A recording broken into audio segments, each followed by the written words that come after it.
तो देखो गुरु लोग, जो मेरा पहला पॉइंट होने वाला है ना, वो में भी बहुत लोगों को चुप सकता है, but it's a harsh fact कि शाहिद कपूर में पैन इंडिया वाली पोटेंशियल नहीं है। देखो, आप जब भी किसी पैन इंडिया फिल्म के बारे में सोचते हो तो आप लोगों के दिमाग के अंदर कैसी फिल्म आती है? Baahubali, RRR, KGF and Pushpa, है ना। इन सारी फिल्मों के अंदर जो एक्टर्स थे उनका ऑन स्क्रीन पर्सोना हम लोगों ने देखा ही था। अब देखो, मेरे इस बात पर कई सारे लोग ऐसे भी बोल सकते हैं कि Shahid Kapoor is not a छपरी एक्टर, कि वो ऐसी ऐसी फिल्में करेंगे, बट ऐसे स्टेटमेंट देने से इस बात से बिल्कुल भी मुंह उड़ा नहीं जा सकता कि it is nearly impossible to deliver a pan India films with Shahid Kapoor, क्योंकि पैन इंडिया में सक्सेसफुल होने के लिए हमें मेजर एक्शन फिल्में ही चाहिए होती है। अगर हम लोग शाहिद कपूर की एक्शन फिल्मों के ऊपर थोड़ा सा नजर डालते हैं तो हमें मेजरली आर राजकुमार जैसी फिल्में ही देखने को मिलती है, जो कि डेफिनेटली पैन इंडिया के लिए नहीं थी। और जिस तरीके की स्क्रीन प्रेजेंस और जिस तरीके का ऑरा इन कैरेक्टर्स के अराउंड बिल्ड किया जाता है जब वो फिल्म के अंदर एंट्री मारते हैं, या फिर जब फिल्म के अंदर उनका एक मेजर सीन प्ले हो रहा होता है, वैसा शाहिद कपूर के साथ में करना थोड़ा सा मुश्किल है।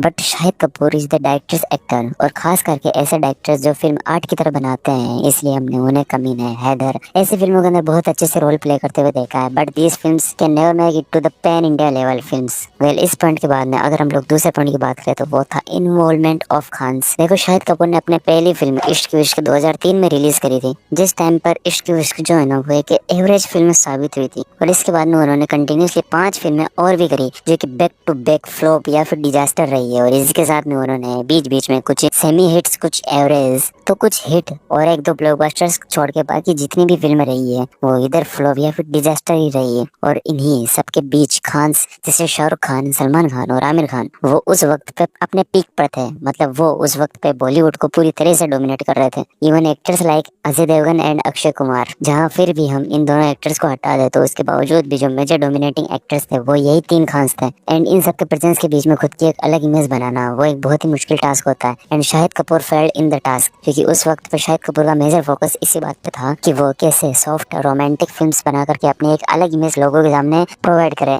और इन सबसे भी हट कर अगर हम लोग दूसरी बात पर देखें तो जो उनकी मेजर फिल्में थी उस वक्त पे, जैसे दीवाना है पागल, फूल एंड फाइनल एटसेट्रा, उन सब में वो एक अकेले लीड एक्टर नहीं थे। उन फिल्मों के अंदर और भी कास्ट थी जिनका इंपॉर्टेंट रोल था मूवीज के अंदर, जो कि जिस वजह से जो मेजर लाइमलाइट था ना वो उन पर शाहिद कपूर पर कभी आ ही नहीं पाया। Just like 36 चाइनाटाउन। तो चलो हम लोग इन सभी बातों को भी इग्नोर कर देते हैं, लेकिन स्टिल फिर भी एक बात है जिसे कोई भी इग्नोर नहीं कर सकता। अगर किसी एक्टर को सुपरस्टार कंसिडर करना है तो इस बात का मेंशन होना ही होना है, और वो है कंसिस्टेंसी या फिर मेजर ब्लॉकबस्टर्स। देखो, शाहिद कपूर की जो पहली ब्लॉकबस्टर फिल्म थी ना वो थी विवाह, जो कि 2006 में रिलीज हुई थी। और अगर इस फिल्म को हम लोग कंसिडर करें उनके ईयर्स गैप्स के साथ में तो वो एक अच्छा मार्जिन भी था, क्योंकि 2003 में उन्होंने डेब्यू करने के बाद में जब 3 साल बाद में उन्होंने एक ब्लॉकबस्टर दी है, जहाँ अगेन ये लगने लगा था कि हाँ मैं भी Shahid Kapoor is had to create a brand of his name. लेकिन फिर आगे आने वाले उनकी बाकी फिल्मों ने इस बात को जुटला दिया, क्योंकि विवाह के बाद में उनकी अगली ब्लॉकबस्टर फिल्म्स आई वो थी सीधे 12 साल बाद। और उस फिल्म का क्रेडिट भी शाहिद कपूर को पूरी तरीके से नहीं दिया जाता है। And that film is Padmaavat,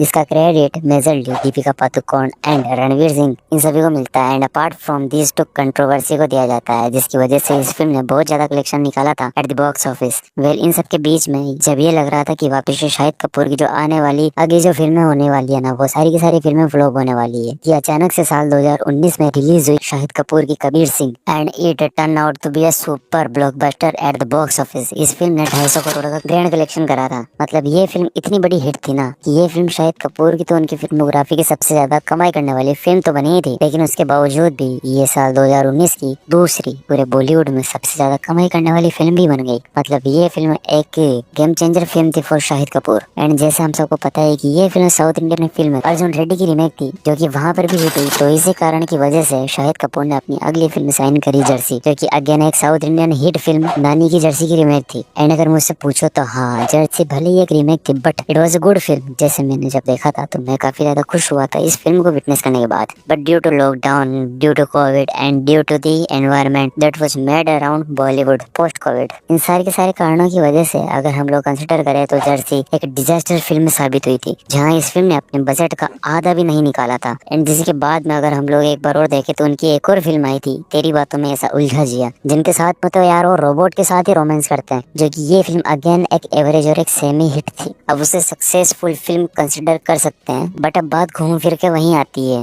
why Shahid Kapoor never got to be a superstar. तो देखो, अगर इस वीडियो में मेरी कही हुई बातों को आप लोग समराइज करोगे तो आपको कई सारे पॉइंट्स मिलेंगे। For example, absence of pan India persona, inconsistent blockbusters, dominating actors like Khans and try to build up image like a chocolatey boy in the beginning of his career. इन सभी कारणों की वजह से शाहिद कपूर आज भी एक सुपरस्टार का स्टेटस हासिल नहीं कर पाए। बट हाँ, मैं ये मानता हूँ कि ऐसे बहुत सारे लोग हैं जो शाहिद कपूर को एक बहुत ही अच्छा एक्टर समझते हैं और उस चीज का कारण भी बनता है। एंड एज ए एक्टर उनके पास बैक टू बैक फिल्म्स आती भी रहती हैं, बट वो एक सपना होता है ना कि to be at the top of the game, वो फिलहाल तो शाहिद कपूर के लिए थोड़ा सा मुश्किल लग रहा है। वेल गुरु लोग, हम फिर भी होप करते हैं कि आगे आने वाली उनकी जितनी भी फिल्में, फिर चाहे वो देवा हो या फिर कोई भी फिल्में हो, वो सारी की सारी फिल्में अच्छी हो और बॉक्स ऑफिस पे वर्क कर जाए। वेल, आप देवा के लिए कितना एक्साइटेड हो? अपनी एक्साइटमेंट कमेंट्स के अंदर जरूर बताएं।